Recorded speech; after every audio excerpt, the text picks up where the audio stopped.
Ichabod Crane was a superstitious man, or so they say, but when he disappeared from Sleepy Hollow, no one could say for sure what had happened to him. Some believed that the legendary Headless Horseman had claimed another victim, but there may be something else lurking in the shadows of Sleepy Hollow, something older and hungrier. In the 1970s, a series of bizarre events shook the small town to its core. People reported seeing a shadowy figure riding a horse through the streets at night. And then there were the strange symbols that began appearing all over town. Strange symbols that looked an awful lot like arcane sigils. Some whispered that Sleepy Hollow was cursed, while others blamed it on a new satanic cult. But there was something else at work here, something that would soon reveal itself to a young woman named Rachel. Rachel moved to Sleepy Hollow seeking a fresh start. She took a job at the local bookstore, where she found herself helping out an odd assortment of customers.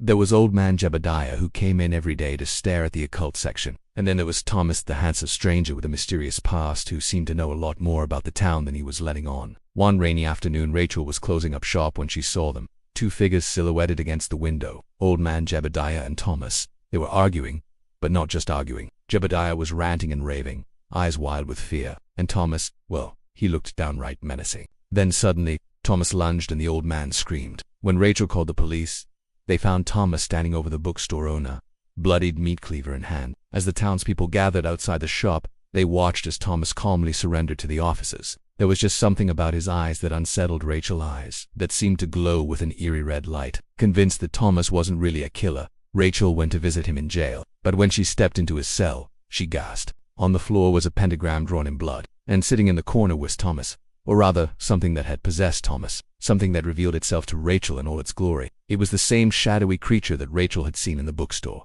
an entity of pure evil that had used Thomas as a vessel. With the help of the otherworldly being, Rachel managed to free Thomas from its grasp, but not before it had done some serious damage. Now that it was free, the creature set its sights on Rachel, and only Thomas could stop it. As the creature approached, Rachel felt her life force begin to drain away. But then a warm hand touched her shoulder and she turned to see Thomas standing behind her, sword raised.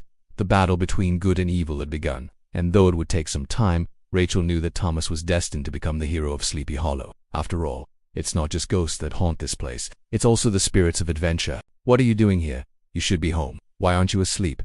This story is not over. We've only just begun. And if you want to hear more, then come back tomorrow for the next thrilling installment. But wait, I thought you hated scary stories. Oh, I do, but there's something even scarier than that, and it's called missing the next 3 episodes of the series. Don't miss out. Click that subscribe button right now so you don't miss a single terrifying tale. Oh, and here's one more thing. If you're still watching after all this, then leave a comment down below with the hashtag #SpookySeason. And then check your subscription feed because we've got a special treat waiting for you.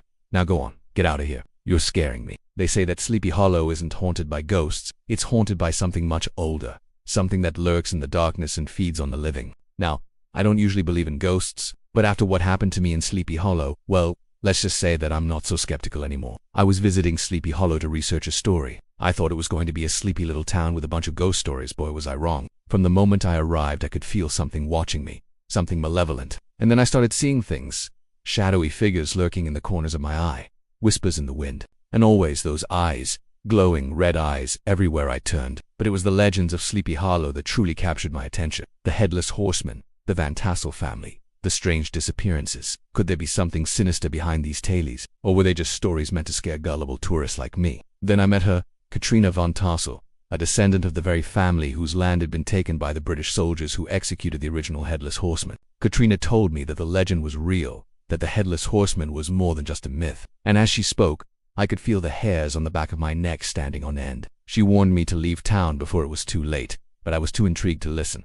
I wanted to see the truth for myself, and so I stayed. Now I can't tell you exactly what happened next, not because I'm afraid of exposing the truth, but because there is no truth. All I remember is a blinding flash of light, a searing pain in my chest, and then nothing. When I woke up, I was in a hospital bed, my body covered in bandages. The doctors said that I had been found wandering in the woods delirious and unable to speak. But when they removed the bandages, I realized that I wasn't the same. I had new abilities, powers beyond anything I could have imagined. Now I must warn you, what I'm about to tell you next is not for the faint of heart. I am no longer human. I am something else, something that was born in the darkness and feeds on the nightmares of men. I am the Headless Horseman. Sleepy Hollow is a place where the veil between the worlds is thin, where ghosts and goblins roam free, and where the Headless Horseman rides forever. If you ever visit, be careful, because once you enter the hollow, you may never escape.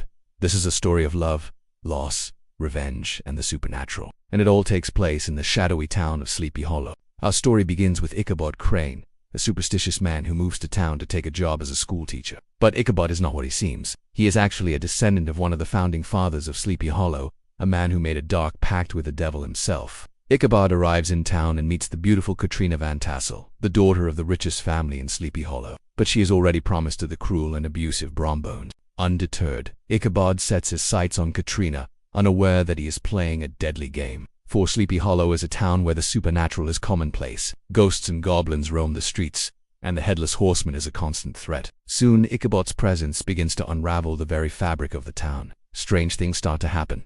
Crops wither and die. Animals are found mutilated and people go missing in the night. And then there is the curse of the Van Tassel family. For years, the family has been plagued by tragedy, and it seems that Ichabod is destined to be the next victim. Can Ichabod break the curse and win the heart of Katrina? Or will he become another casualty of the supernatural forces that control Sleepy Hollow? Find out in our next episode, coming soon to a streaming service near you. Until then, stay safe and stay away from Sleepy Hollow, because once you enter the Hollow, you may never escape. So what do you think? Are you brave enough to visit Sleepy Hollow? Let me know in the comments below. And don't forget to like and subscribe for more spine-chilling tips. Now go on, get out of here before the Headless Horseman finds you.